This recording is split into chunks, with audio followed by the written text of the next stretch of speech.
Last week, Chinese President Xi Jinping gave a speech laying out a goal to promote common prosperity across the country that increasingly has only a few people prosperous, the state-run news outlet Xinhua reported. Speaking to the party's Central Committee for Financial and Economic Affairs, Jinping defined common prosperity as affluence shared by everyone, both in material and cultural terms.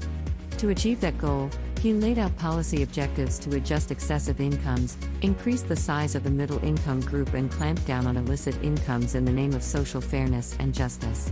In other words, Jinping intends to redistribute the nation's wealth, taking from the rich and giving to the poor. The news sent shockwaves throughout the luxury market, which is increasingly dependent upon the Chinese for revenues.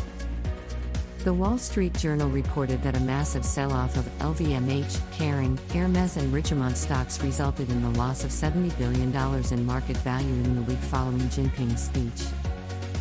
At its current pace of growth, China is predicted to become the world's largest luxury market by 2025, according to Bain in association with Altagamma. But if the Chinese culture moves against the excessively wealthy, where owning luxury brands is the most conspicuous symbol of that wealth, luxury brands' plans there could be crushed.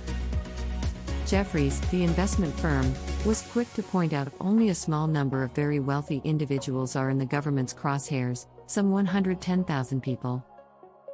But they are estimated to generate about a quarter of all luxury sales to the Chinese. The firm also observed that party disapproval may suppress their luxury indulgences, but even those consumers lower on the wealth scale are likely to dial back their spending too. Luxury logos, which so many Chinese consumers have worn proudly as a symbol of their rising fortune, could become targets on their backs of not caring about common prosperity. Also implicit in Jinping's message is his intention to strengthen the socialist Chinese culture, or what he called Chinese-style modernization. Luxury brands are an invention of the West.